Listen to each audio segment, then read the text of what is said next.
Los tres mosqueteros. Alejandro Dumas. Capítulo 27. La mujer de Athos.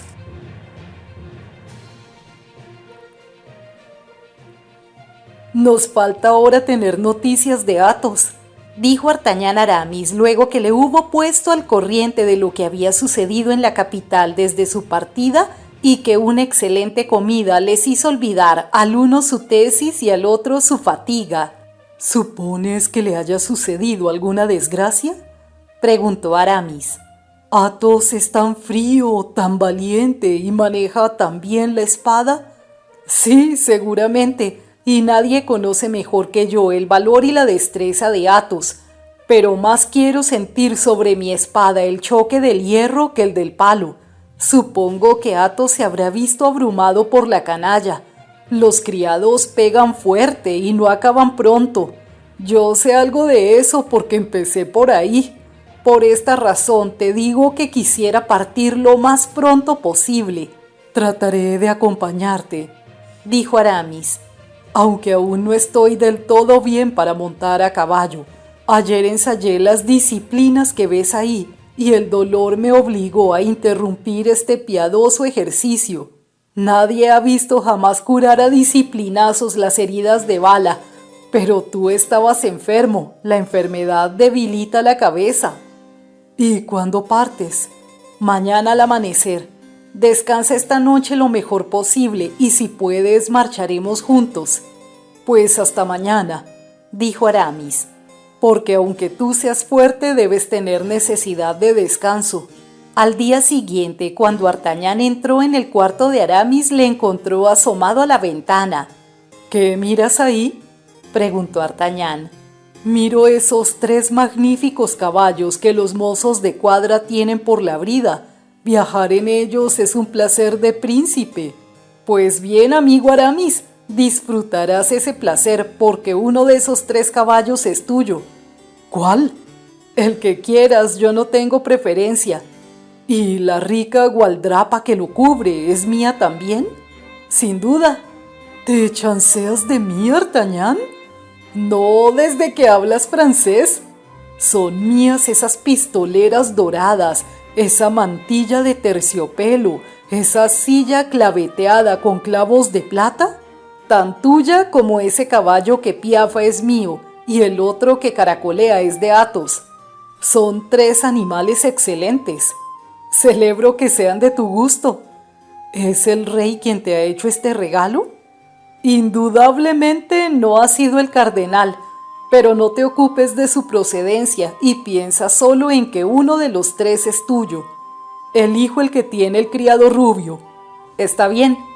¡Vive Dios!, exclamó Aramis. Eso acaba de curarme de mis dolores. Montaría en ese caballo con 20 balas en mi cuerpo. ¡Qué hermosos estribos! ¡Hola, Bazin, pronto! Bazin apareció taciturno y alicaído en el dintel de la puerta.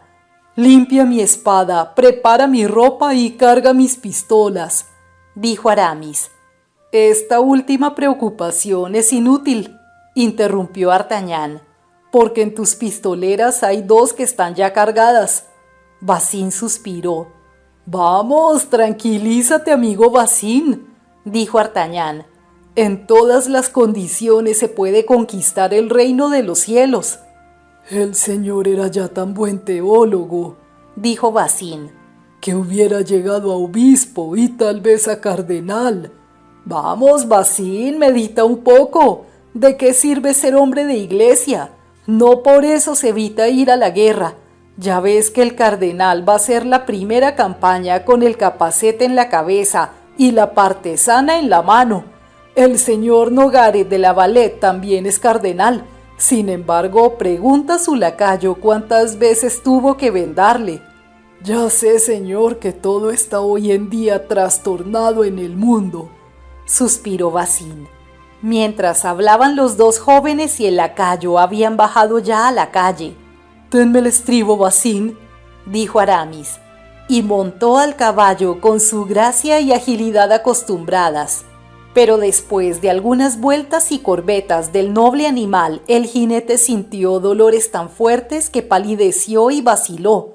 Artagnan, que en la previsión de este accidente no le había perdido de vista, se lanzó hacia él, le recibió en sus brazos y le acompañó a su habitación. «Está bien, mi querido Aramis», dijo, «yo iré solo a buscar a Athos». «Eres un hombre de hierro», le dijo Aramis. «No, soy afortunado, eso es todo. Pero ¿cómo vas a vivir en mi ausencia? No más tesis, ni disciplinas, ni bendiciones». Aramis sonrió. «Haré versos», dijo. «Sí, versos perfumados con el olor del billete de la camarera de la señora de Chevreuse. Enseña a Bazin la gramática y esto le consolará. En cuanto al caballo, móntale un poco todos los días para acostumbrarte a sus movimientos». «Pierde cuidado», dijo Aramis. «Me encontrarás dispuesto a seguirte».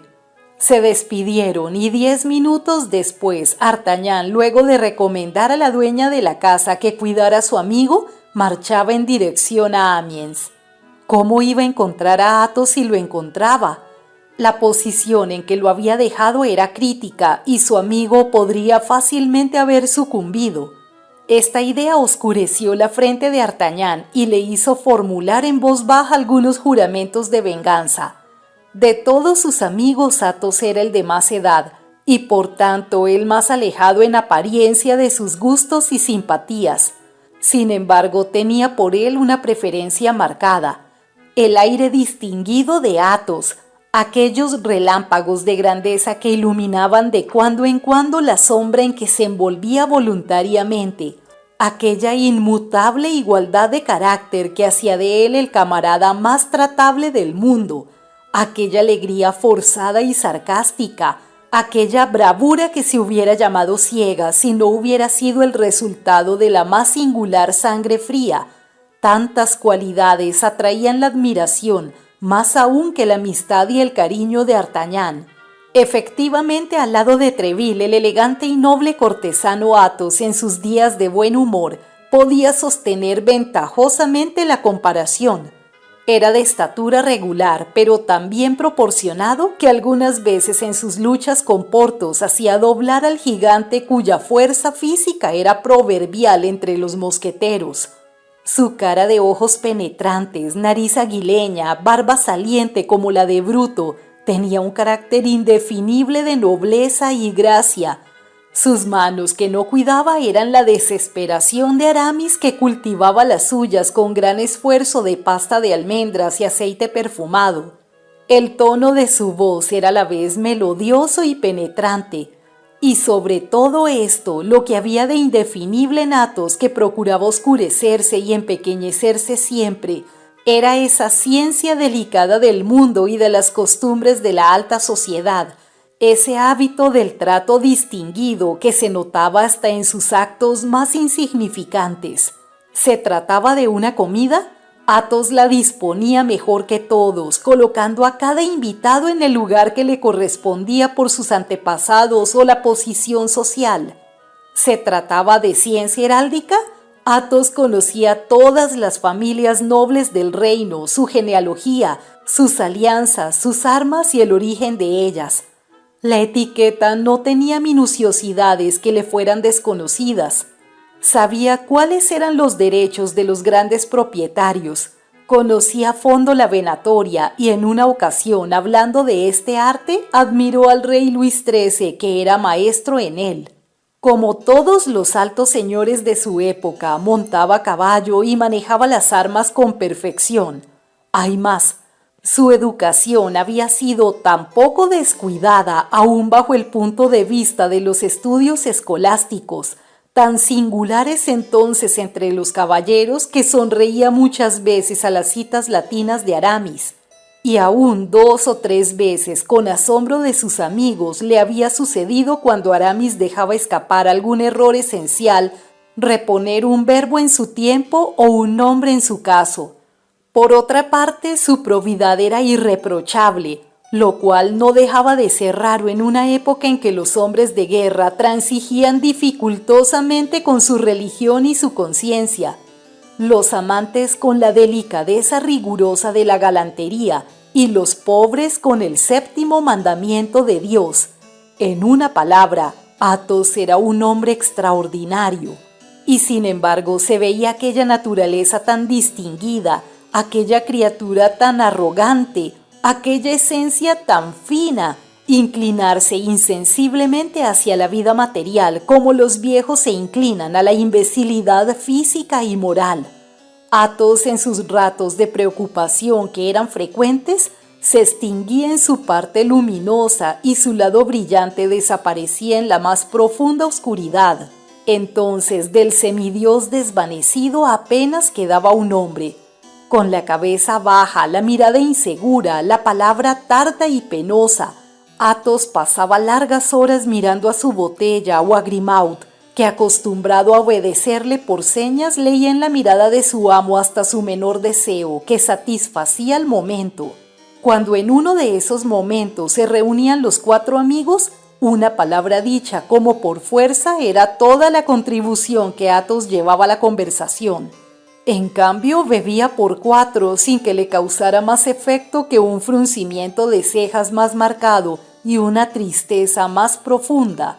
Artagnan, cuyo espíritu investigador y penetrante ya conocemos, no pudo comprender la causa de aquel marasmo, por más que su interés fuera grande. Athos no recibía nunca cartas ni daba un paso que no supieran sus amigos. No se podía decir que fuera el vino lo que le causaba su tristeza, pues al contrario bebía para combatirla, aunque lo que hacía el remedio era aumentarla. Tampoco podía atribuirse al juego, pues al contrario de Porthos, que acompañaba con sus canciones o juramentos todas las variaciones de la fortuna, Athos perdía con la misma impasibilidad que ganaba.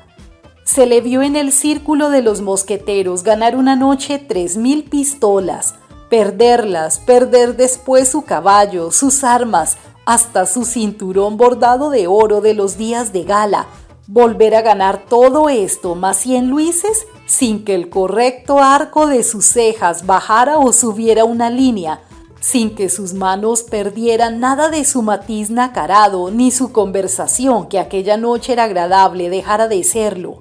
No se podía decir, como de nuestros amigos los ingleses, que el fundamento de su tristeza fuera una influencia atmosférica, porque precisamente esa tristeza era más intensa y general en los días más hermosos del año. Junio y julio eran los meses más terribles de Athos. No se impacientaba por el presente y se encogía de hombros si le hablaban del porvenir. Luego su secreto estaba en el pasado, como le había dicho vagamente Artagnan. Aquel tinte inexplicable que había en toda su persona hacían aún más interesante al hombre, cuyos ojos y labios no habían nunca revelado nada, ni aun en los momentos de mayor embriaguez, cualquiera que fuera la destreza con la que se le preguntara. Tal vez a estas horas esté muerto el pobre Athos, razonaba Artagnan, y muerto por mi culpa, porque yo le metí en este asunto cuyo origen no sabía, como ignorará el resultado y del cual no debe sacar ningún provecho. Sin contar, señor, contestaba Planchet, que le debemos probablemente la vida. Recuerde cómo gritaba: «¡Vete, Artagnan! ¡Estoy cogido!» Y después de descargar sus pistolas, qué ruido tan infernal hacía con su espada. Parecía que había 20 hombres, o más bien 20 diablos. Estas palabras redoblaban el ardor de Artagnan, que espoleaba su caballo, el cual ciertamente no lo necesitaba y llevaba su jinete al galope. A eso de las 11 de la mañana se divisó Amiens. A las 11:30 estaban los viajeros a la puerta de la execrable posada. Artagnan había combinado contra el posadero una de esas venganzas que consuelan solo con pensar en ellas. Entró pues en el parador con el asombro hasta las cejas, la mano izquierda en el pomo de la espada y haciendo silbar el látigo con la derecha. «¿Me conoce?», dijo al posadero, que se adelantó para saludarle. «No tengo ese honor, caballero», respondió éste con los ojos aún deslumbrados por el brillante equipo con que llegaba el viajero. «Ah, ¿no sabe quién soy?». No, monseñor. Pues yo le haré memoria en 2 palabras. ¿Qué ha hecho del caballero a quien hará unos 15 días tuvo el atrevimiento de acusar de monedero falso? El posadero palideció porque Artagnan había tomado una actitud amenazadora y Planchet copiaba exactamente a su amo. ¡Ah, monseñor, no me hable de eso!, exclamó el posadero con su voz más lacrimosa. Bien cara he pagado esa falta. ¡Qué desgraciado soy! ¿Y qué ha sido de ese caballero? Dígnese escuchar, monseñor, y sea bondadoso. Hágame la merced de sentarse. Artagnan, mudo de cólera y de inquietud, se sentó amenazador como un juez. Planchet se apoyó orgullosamente en el respaldo del sillón. He aquí la historia, señor, añadió el posadero temblando. Porque ahora le reconozco. Usted fue el que partió cuando yo tuve aquella malhadada cuestión con ese caballero. Sí, soy yo, y por eso no tiene que esperar favor si no me dice toda la verdad. Escúcheme. Le escucho. Yo había sido avisado por las autoridades de que un famoso monedero falso llegaría a mi casa con algunos de sus compañeros disfrazados de guardias o de mosqueteros. Me habían dado las señas de sus caballos, de sus lacayos y de sus personas. ¿Qué más?, preguntó Artagnan, que ya sabía el origen de aquella reseña dada con tal exactitud. Según las órdenes de la autoridad que me envió un refuerzo de 6 hombres, tomé las medidas que juzgué necesarias para apoderarme de los pretendidos monederos falsos. ¿Otra vez?, dijo Artagnan, a quien las palabras monederos falsos hacían daño. Perdone, señor, que diga estas cosas, pero ellas son precisamente mi excusa. La autoridad me había asustado y ya sabe que un posadero necesita estar bien con la autoridad. Pero termine de una vez. ¿Dónde está ese caballero? ¿Qué ha sido de él? ¿Está muerto o vivo? Paciencia, señor, ya llegaremos a eso. Sucedió pues lo que ya sabe y su precipitada marcha, añadió el posadero con una malicia que no se le escapó a Artagnan. Parecía confirmar mis dudas. Su amigo se defendió como un desesperado. Su criado, que por una desgracia imprevista había buscado cuestión a los agentes de la autoridad disfrazados de mozo de cuadra. ¡Ah, miserable!, exclamó Artagnan. Estaban todos confabulados, y no sé por qué me detengo para no exterminarlos a todos. No, monseñor, no estábamos todos de acuerdo, y va a verlo.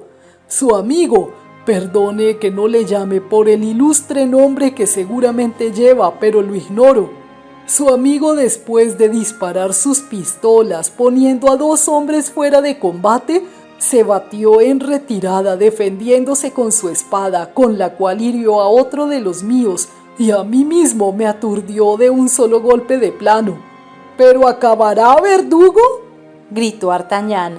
¿Qué ha sido del señor Athos? Defendiéndose en retirada, como he dicho, monseñor, encontró detrás de sí la escalera de la cueva, que por casualidad estaba abierta, y se precipitó en ella. Una vez en la cueva, cerró por dentro y atrancó la puerta haciendo una barricada. Como estábamos seguros de encontrarle allí, lo dejamos tranquilo. Sí, dijo Artagnan, no se intentaba matarle, bastaba aprisionarle. ¡Justo Dios! ¿Aprisionarle, señor? Él fue quien se aprisionó, se lo juro. En primer lugar, había hecho bastante daño. Dejaba a un hombre muerto y 2 gravemente heridos.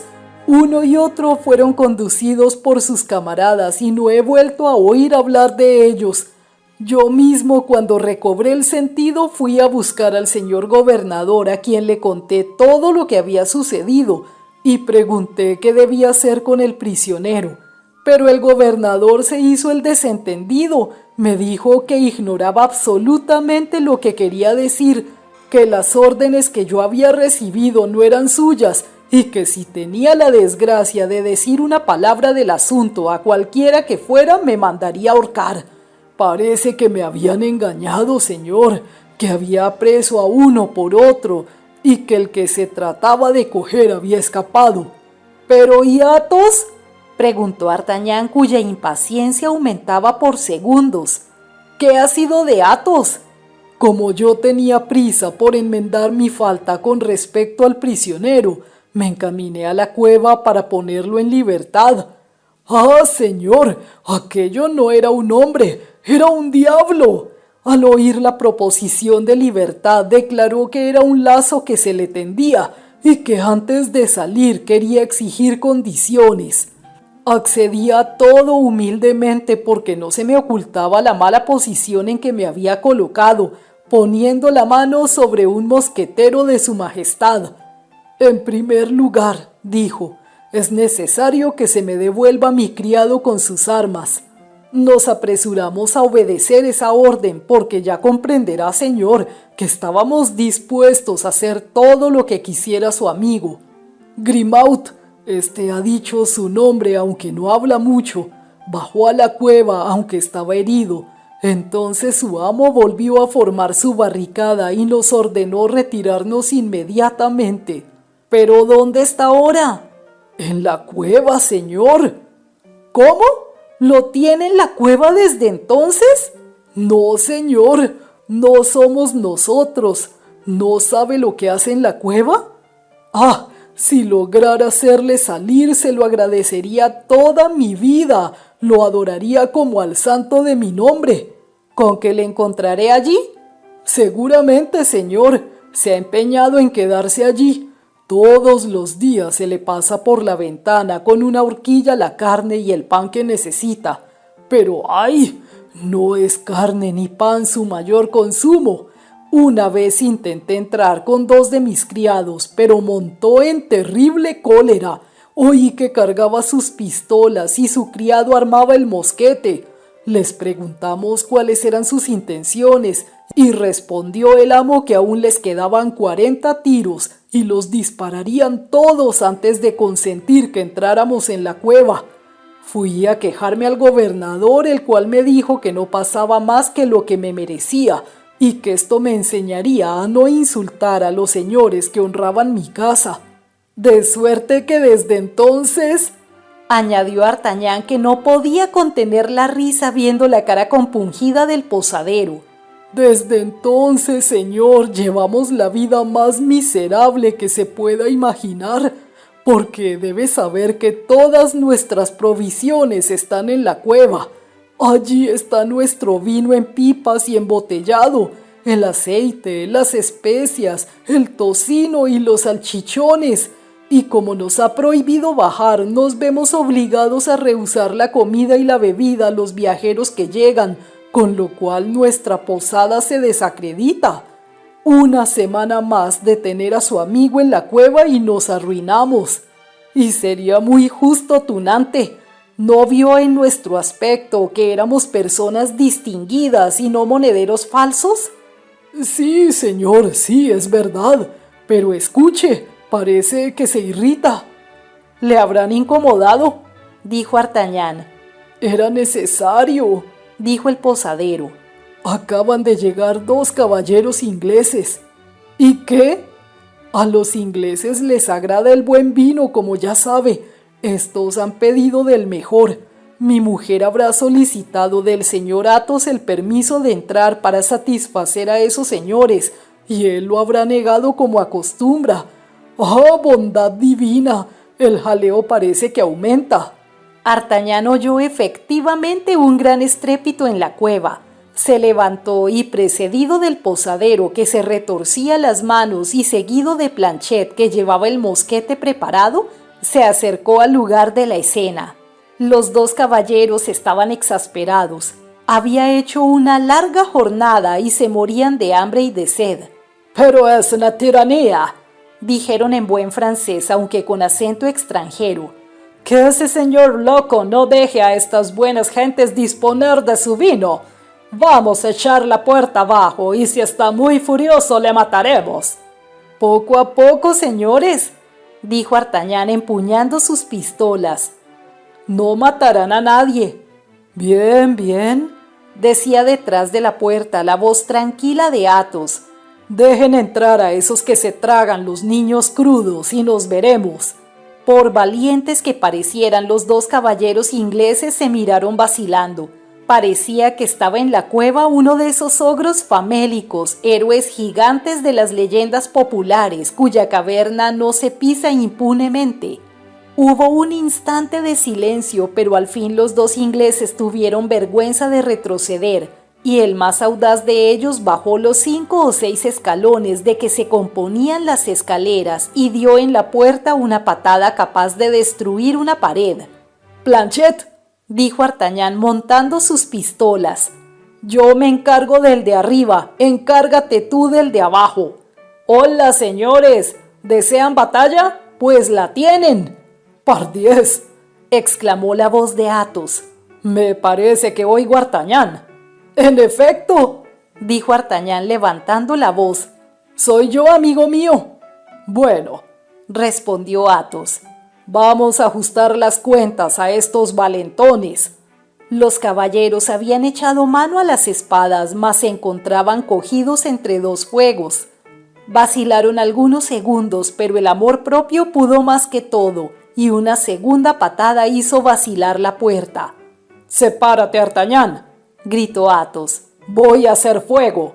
«Señores», dijo Artagnan, a quien la reflexión no abandonaba nunca, «piensen en lo que hacen». «Calma, Athos. Dan un mal paso y van a ser acribillados. Aquí estamos mi criado y yo, y que les dispararemos 3 tiros. De la cueva recibirán otros tantos, y luego nos quedarán nuestros aceros, que mi amigo y yo manejamos medianamente. Dejen que yo arregle sus asuntos y los míos. Al momento tendrán que beber, les doy mi palabra». «Si queda algo», repuso la voz burlona de Athos. El posadero sintió que un sudor frío inundaba su frente. «¿Cómo si queda?», murmuró.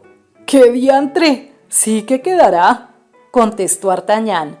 «Pierda cuidado, entre los dos no se habrán bebido toda la cueva. Señores, envainen las espadas, pues vuelva al cinturón las pistolas. De buen grado». Y Artagnan dio el ejemplo. Luego, volviéndose a Planchet, le mandó con un gesto desarmar su mosquete. Los ingleses, persuadidos, volvieron sus espadas a las vainas. Se les contó la historia del encierro de Athos y, como eran buenos caballeros, quitaron la razón al posadero. «Ahora, señores», gritó Artagnan, «suban a su cuarto y antes de 10 minutos yo respondo de que se les llevará todo lo que puedan desear». Los ingleses saludaron y salieron. «Ahora que estoy solo, amigo Athos», dijo Artagnan, «abre la puerta, te lo ruego». «Al instante», respondió Athos. Se oyó un gran ruido de latas y maderos que rodaban. Eran las contraescarpas y los bastiones de Athos que él mismo sitiado demolía. Un instante después se abrió la puerta y se vio aparecer el rostro pálido de Athos, que con una mirada exploraba los alrededores. Artagnan se lanzó a él y le abrazó afectuosamente. Luego, al querer quitarle de aquel antro, advirtió que vacilaba. «¿Estás herido?», le dijo. «No, estoy borracho, rematado, y nadie en el mundo ha hecho más que yo para conseguirlo. Creo que habré consumido por lo menos 150 botellas». «¡Misericordia!», exclamó el posadero. «Si el criado ha bebido solamente la mitad que el amo, estoy arruinado. Grimaud es un lacayo de buena casa, incapaz de darse el mismo trato que su amo. Ha bebido en el tonel. Únicamente creo que se ha olvidado de cerrar la espita. ¿Oye cómo corre?». Artagnan soltó una carcajada que cambió en fiebre el miedo del posadero. Al mismo tiempo apareció Grimaud detrás de su amo, con el mosquete al hombro y la cabeza vacilante, como esos sátiros de los cuadros de Rubens. Estaba empapado por delante y por detrás de cierto licor graso que el posadero reconoció como su mejor aceite. El cortejo atravesó el salón y fue a instalarse en el mejor cuarto de la posada que Artagnan ocupó por su propia autoridad. Entretanto, el posadero y su esposa se precipitaron con luces en la cueva donde les esperaba un horrible espectáculo. Detrás de las fortificaciones en las cuales Athos había abierto brecha para salir y que se componían de latas, tablas y cajones vacíos amontonados según todas las reglas de la estrategia, se veían acá y allá nadando en charcos de aceite y vino los huesos de todos los jamones comidos, mientras un montón de botellas rotas llenaban uno de los rincones de la cueva y un tonel con el grifo abierto perdía por aquella abertura las últimas gotas de su sangre. La imagen de la devastación y de la muerte, como dijo el poeta en la antigüedad, dominaba allí cual en un campo de batalla. De 50 salchichones colgados de las vigas no quedaban más que 10. Entonces los rugidos del posadero y su mujer atravesaron la bóveda de la cueva. Artagnan se estremeció. Athos ni siquiera volvió la cabeza, pero el dolor sucedió la rabia. El posadero cogió un hacha y se lanzó desesperado al cuarto que ocupaban los dos amigos. ¡Vino!, gritó Athos al verle. ¿Vino?, exclamó el posadero estupefacto. Si me ha bebido por valor de más de 100 pistolas, si me ha arruinado, perdido. Bah, dijo Athos. Y aun si se hubiera contado con beber, pero ha roto todas las botellas. ¿Su culpa? Es culpa suya que me echara sobre un montón de ellas. Me he quedado sin aceite.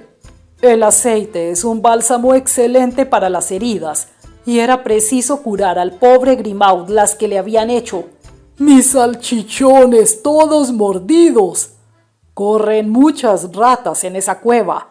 Va a pagarme todo eso, gritó el posadero exasperado. Pillo, gritó Athos levantándose, pero volvió a caer en su asiento. Había dado la medida de sus fuerzas. Artagnan acudió en su auxilio, blandiéndole el látigo. El posadero retrocedió y se puso a llorar. «Esto le enseñará», dijo Artagnan, «a tratar de un modo más cortés a los huéspedes que Dios le envía». «¿Dios? Diga el diablo».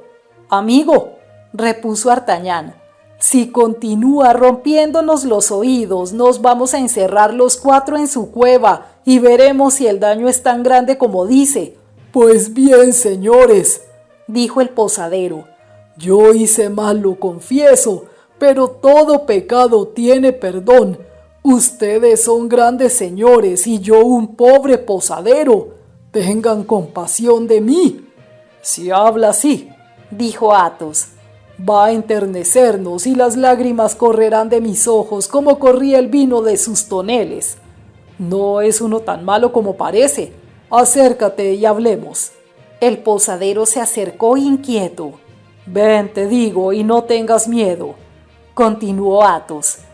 «Cuando yo iba a pagarte, dejé mi bolsa sobre la mesa». «Sí, señor». «Esa bolsa contenía 60 pistolas. ¿Dónde está?» «En casa del escribano, señor. Creíamos que eran monedas falsas». «Pues haz que te la devuelvan y quédate con ella».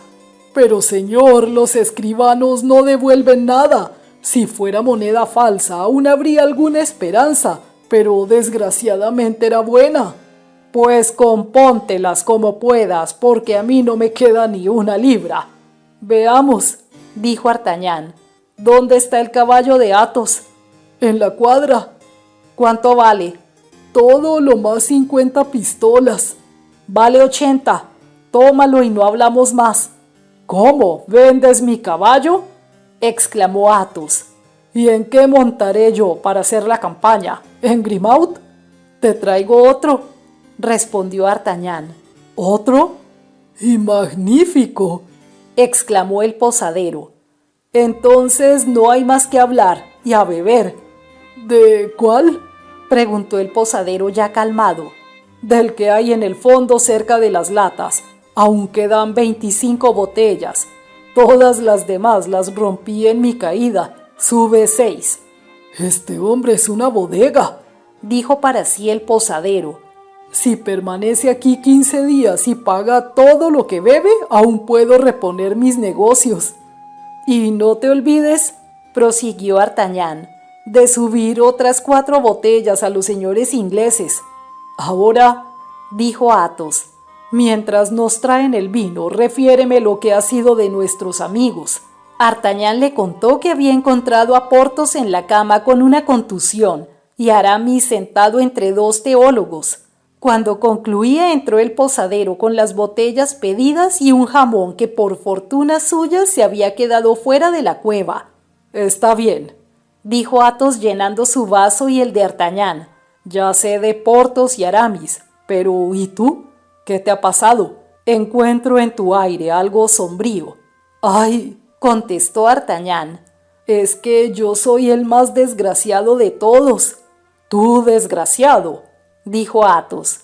Veamos, cuéntame lo que te sucede. Más tarde, dijo D'Artagnan. ¿Más tarde? ¿Y por qué? ¿Porque crees que estoy borracho? D'Artagnan, ten muy presente esto. Yo jamás tengo las ideas más claras que cuando bebo. Habla, soy todo oídos. D'Artagnan contó su aventura con la señora Bonacieux. Athos le escuchó sin pestañear. Luego que hubo terminado le dijo: «Todo eso son miserias». Era su frase favorita. «Le das ese nombre, Athos, porque nunca has amado». Los ojos de Athos se inflamaron, pero aquello no fue más que un relámpago. «Ya ves entonces, corazón de bronce, que haces mal en mostrarte tan duro con los que lo tenemos más tierno. Corazones tiernos, corazones traspasados», dijo Athos. «¿Cómo?» «Digo que el amor es una lotería en el que gana la muerte. Tú eres muy afortunado en haber perdido, créeme, D'Artagnan. Y si hubiera de darte un consejo sería que procuraras perder siempre». «Parecía amarme tanto». «¿Parecía? ¡Oh, me adoraba!» «Niño, no hay un hombre que no haya creído como tú que su amiga le amaba, y no hay ni uno que no haya sido engañado alguna vez por ella, excepto tú que nunca la has tenido. ¿Es cierto?», dijo Athos después de un momento de pausa. «Yo nunca la he tenido». «Pero ya que eres filósofo», dijo D'Artagnan, «enséñame, sosténme. Tengo necesidad de ser consolado». «¿Consolado de qué?». «De mi desgracia». «Tu desgracia hace reír», repuso Athos encogiéndose de hombros. «Quisiera saber lo que dirías si te contara una historia de amor». «¿Sucedida a ti? ¿O a uno de mis amigos? ¿Qué importa? Habla». «Bebamos, será mejor». «Bebe y habla». «Corriendo», dijo Athos vaciando y volviendo a llenar su vaso. «Las dos cosas pueden hacerse a un tiempo». «Te escucho», dijo D'Artagnan. Athos se recogió como para hacer memoria, y a medida que la hacía, D'Artagnan le veía palidecer. Estaba en ese periodo de la embriaguez en que los bebedores vulgares caen y duermen. Él soñaba en voz alta sin dormir. Aquel sonambulismo de la embriaguez tenía algo de terrible. «¿Lo quieres absolutamente?», preguntó. «Te lo ruego», dijo D'Artagnan. «Sea. Uno de mis amigos, ¿comprendes?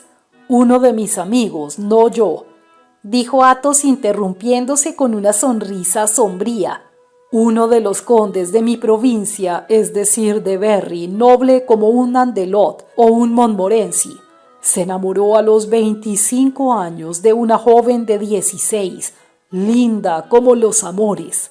A través de la inocencia de su edad surgía un espíritu ardiente, no de mujer, sino de musa. Ella no gustaba, embriagaba. Vivía en una pequeña aldea con su hermano, que era párroco. Los dos eran recién llegados al país. Venían de no se sabe dónde, pero viéndola tan bella y a su hermano tan piadoso, nadie pensaba en preguntarles de dónde venían. Por otra parte, se les suponía de buena cuna. Mi amigo, que era el señor del país, hubiera podido seducirla o tomarla por la fuerza. Desgraciadamente era honrado y se casó con ella. ¡Tonto, imbécil! ¿Por qué si la amaba?, preguntó Artagnan. Espera, dijo Athos. La llevó a su castillo e hizo de ella la primera dama de la provincia. Hay que decir la verdad, llenaba perfectamente su puesto. ¿Y qué?, preguntó Artagnan. Un día que iba de caza con su marido, continuó Athos en voz baja y hablando más deprisa, cayó del caballo y perdió el conocimiento. El conde se lanzó a su socorro y como el vestido la ahogaba, lo rasgó con su puñal y le descubrió el hombro. «Adivina lo que tenía en el hombro, Artagnan», dijo Athos con risa convulsiva. «¿Quién puede saberlo?» «Una flor de lis. Estaba marcada». «¡Horror!», gritó Artagnan. «¿Qué estás diciendo?» «La verdad. El ángel era un demonio. La desdichada niña había robado los vasos sagrados de una iglesia». «¿Y qué hizo el conde?» El conde era señor de horca y cuchillo. Tenía en sus posesiones derecho de alta y baja justicia. Acabó de desgarrar los vestidos de la condesa, le ató las manos a la espalda y la colgó de un árbol. «¡Una muerte!», exclamó Artagnan. «Sí», dijo Athos pálido como un muerto, «pero creo que se acaba el vino». Y cogiendo por el cuello la única botella que quedaba, la vació de un trago como hubiera podido hacerlo con una copa. Después dejó caer la cabeza entre las manos. Artagnan permaneció delante de él, mudo de espanto. «Eso me curó para siempre de las mujeres lindas, poéticas y enamoradas», dijo Athos olvidándose de continuar la historia del conde. «Dios te conceda otro tanto. Bebamos». «¿Y murió?» «Naturalmente, pero bebamos». «¿Y su hermano?» «¿Su hermano?» «Sí, el cura». «Pregunté por él para ahorcarle también, pero había escapado». «¿Y se sabe quién era aquel miserable?» «Era el primer amante y cómplice de la bella, un hombre que se había fingido cura para casar a su amada y asegurar su suerte. Supongo que ya le habrán descuartizado». Artagnan quedó aturdido por aquella terrible aventura. «Comamos jamón, Artagnan, está exquisito», dijo Athos sirviendo una lonja al joven. «Es lástima que no hubiera en la cueva 4 como él. Hubiera bebido 50 botellas más». Artagnan no podía soportar aquella conversación que le trastornaba el juicio. Dejó caer la cabeza entre las manos y fingió dormir. «Los jóvenes no saben beber», dijo Athos. «Y no obstante, este es de los fuertes».